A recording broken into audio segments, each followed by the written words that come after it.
Ora tocca al coro. Ecco, il coro lo conoscete tutti, è il direttore, il maestro Loris Tiozzo, sempre instancabile, sempre presente, e ci proporrà il primo canto, mi sembra sia la maestra Giuseppina Gianni presenta il primo canto. Allora, buon pomeriggio a tutti. Il Coro Popolare Chioggiotto, lieto di essere stato invitato a questa bella manifestazione, e tra le vostre poesie si alterneranno i nostri canti. Il maestro ha scelto canti con parole dialettali proprio per unirci alla vostra madresia. Iniziamo con l'Isoletta de Sant'Elena.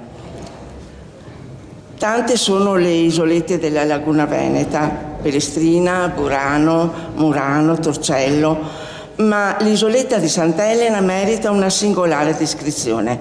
Una piccola chiesa antica, un verde ben distribuito, fiori odorosi, il profumo dell'alga marina che la circonda, la fanno apparire come gemma prediletta della laguna. Un quadretto, un'opera d'arte da non dimenticare. Andate a visitarla, l'isoletta di Sant'Elena.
Abbiamo proprio la poesia adattata di Katie Buseghin, che è corista e poetessa.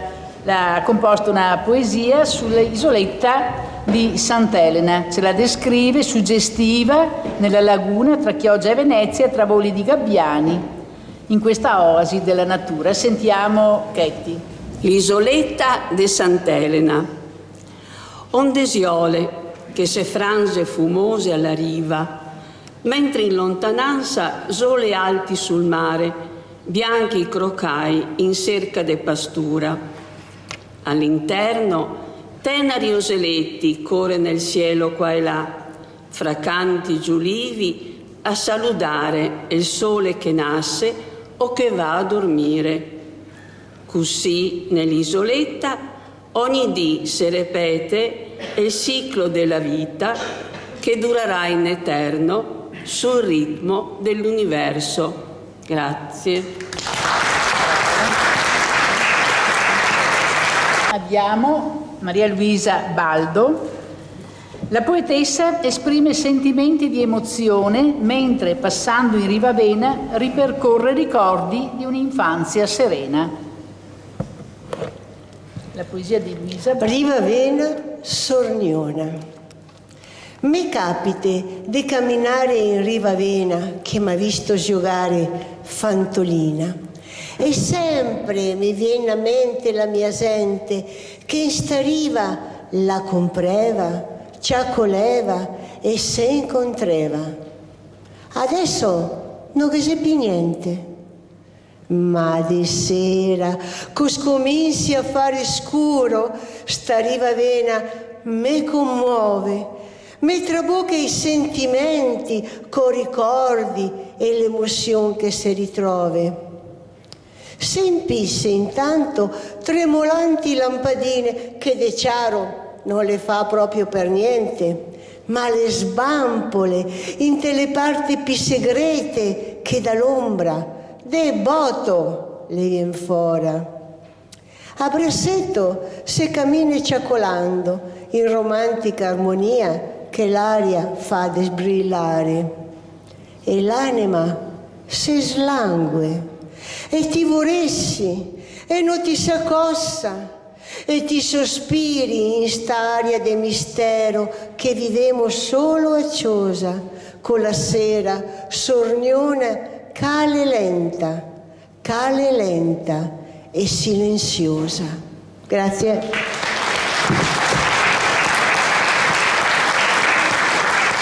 Liliana Bellemo con un'altra poesia dedicata a Chioggia. Anche Liliana concentra la sua ispirazione su Chioggia, ne canta le caratteristiche ambientali, artistiche e culturali che la rendono unica ed esclusiva. La conclusione della poetessa è un messaggio di gratitudine. Ciosa poesia. Ecco, vi domando una cosa. Proviamo un momento a chiudere gli occhi e pensare che Ciosa non che sia. Ecco, mi ho fatto così, è nata questa poesia. Penso a Ciosa senza i tramonti, senza la buora coi monti in laguna, che stravedamento che fa imbalsamare, senza de notte le stelle e la luna. I canai tutti sugai, bragossi e barchini in drento la secca, le case, i palazzi, nel niente impiantai, e via tutti i ponti, e in un colpo sparia la città. E il nostro mare diventa un deserto, senza pigranzi, sardelle e peocci, e senza la diga, in dove si va quando il scirocco ti ole la vita. Strighe e magie, le conte dei nonni, e il barbasucon, la valle di morti, e il toro totela coi canti e cofole. Memorie antiche mai desmentegai, e innamorarsi se può darà, senza stare a profumare salsin, senza le rime cantae dai poeti, senza che il ponte che varde lontan, senza pitele dei tanti pittori che ne regali poesie per gli occhi, colori e strasse che sventole in cale, co bei cantoni ogni di immortalà. Tenimo duro finché podemo, cantemo e scrivemo d'esta laguna, della poesia che l'anima impisse, della tanta bellezza chi n'ha regalà. Grazie. Di Fabrizio Boscarato. La sua composizione sarà declamata dalla lettrice Luisa Baldo. Egli presenta il suo omaggio al dialetto attraverso una scenetta speciale cui lui stesso ha assistito quando era ragazzo e frequentava il liceo in Tombola. Una scenetta che è rimasta impressa nella sua memoria. Il dialetto chioggiotto, tanto spontaneo e così variamente colorito, offre anche momenti di ilarità. Sentiamo Luisa. A Ciosa una volta di Fabrizio Boscarato. A Ciosa una volta col liceo c'era in tombola davanti la casa del pescaore. Dodone disputeva da quasi d'ore. Non si capiva tutto, ma si capiva che le questioneva sulla figlia di una delle due. Alla fine una dice: e ti lascia stare la figlia mia, che sei onesta, e se guadagna il pan del suore te la soffronte. E l'altra che risponde a muso duro: Maria ve, che fronte bassa che la tua figlia. Fine della raccolta. Una poesia di Maria Varagnolo che sarà letta da Ketty Buseghin, la sua amica poetessa e corista. Il crocale in canale. Nuli intorsiolai gen cielo, un sigaleo de crocai gire a pelo d'acqua. Da stravedamento i colli de Padova sempre più scuri, segne maltempo. Una spiera de sole se specie sotto il ponte, se instradao il marubio. In laguna un crocale bianco sole, sguaratandose, da testa a coa a sbatte le ale verte per darse una sugà.